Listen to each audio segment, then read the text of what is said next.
In 1966, something truly bizarre occurred in Brazil's Vintém Hill, an incident known as the lead masks case. It began on August 20th, when two local teenagers stumbled upon the bodies of two men lying on the hillside. The scene was unsettling, to say the least. The men were dressed in formal suits, lying on their backs with their hands folded across their chests. Beside them were towels, an empty water bottle, and, strangest of all, each man wore a homemade lead mask that covered their eyes, like a pair of protective goggles. Authorities arrived at the scene and were baffled by what they found next. Alongside the bodies was a cryptic note, written in Portuguese, that read, 1630, be at the agreed place.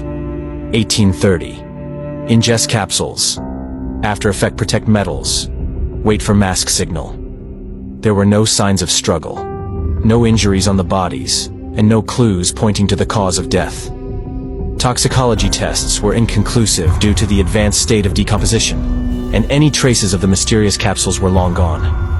As investigators dug deeper, they discovered the identities of the men: Manuel Pereira de Cruz and Miguel José Viana, two electronics technicians from a nearby town. Friends and family described them as normal, hard-working men, but with one peculiar interest. They were members of a spiritualist group that was said to be obsessed with contacting extraterrestrial beings.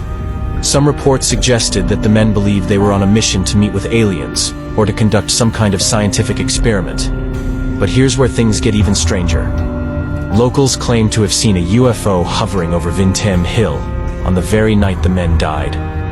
The bright lights in the sky were described as orange orbs that hovered for several minutes before shooting off at an incredible speed.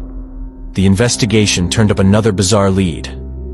3 years earlier, a man had been found dead under similar circumstances, also wearing a lead mask. No one could explain the connection, and the case quickly grew cold. Theories have circulated for decades, ranging from a failed scientific experiment involving radioactive materials to a botched alien contact attempt. Some say the men were victims of a secret government experiment, while others insist they were trying to protect themselves from supernatural forces. The exact cause of death remains a mystery, and the cryptic note has never been fully decoded.